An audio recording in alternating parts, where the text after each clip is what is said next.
Welcome to Manna at the Tap, a podcast of Tapestry Ministries. Each episode reflects on a daily Bible reading from the Revised Common Lectionary.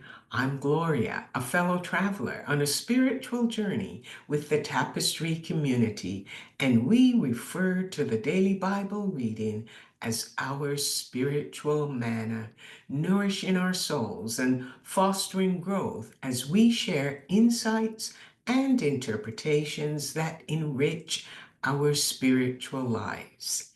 It is Monday of Holy Week, April 14, 2025, and it marks day 35 of the final week of the Lenten journey. The week began on Palm Sunday when Jesus entered the city of Jerusalem riding on a donkey with her colt.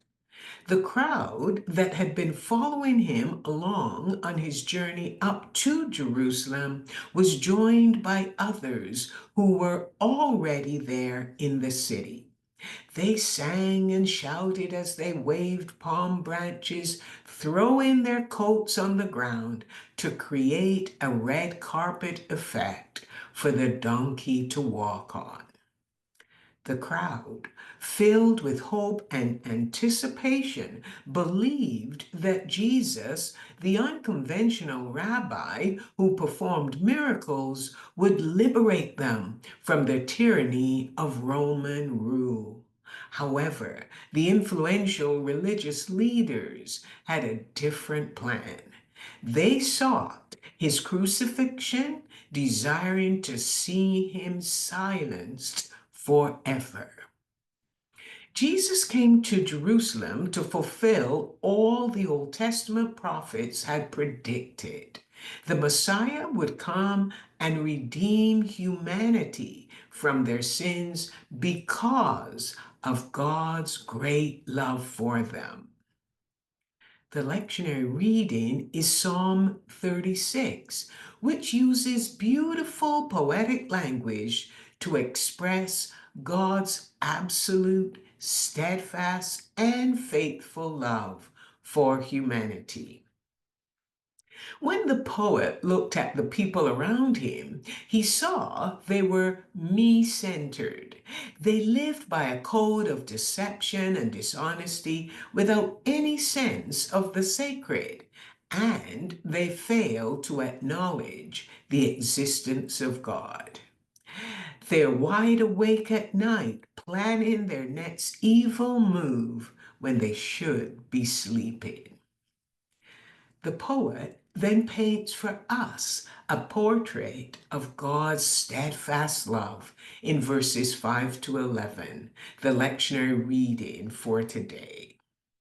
The poet praises the Lord for his steadfast love, which is the stabilizing force in the world's cosmic order. The Lord's love reaches to the heavens and his faithfulness up to the skies. The love of the Lord is like the glue that holds all of life together, from the highest mountains to the deepest depths. As a result, the Lord's love is a safe place for all living things, human and animals alike.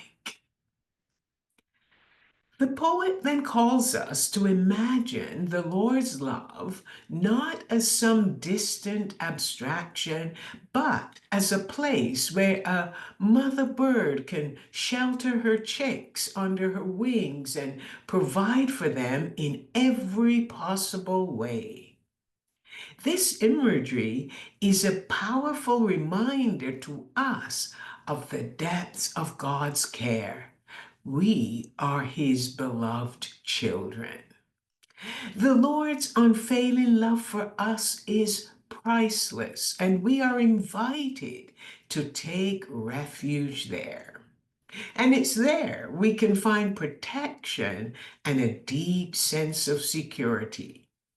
We can trust and be in relationship and fellowship with the Lord, who is the source of goodness and life. Lastly, the poet offers us a choice. We can follow the path of those he described as, quote, me-centered, not acknowledging God, planning evil at night, and living however we want without considering the consequences of our actions and how they affect innocent people.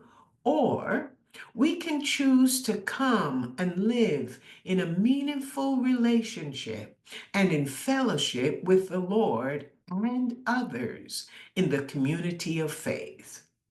It is here we can recognize and acknowledge the Lord's abundant love and protection and trust in his salvation. I wonder today if you would take a moment to stop and reflect on how precious God's loving kindness is to you.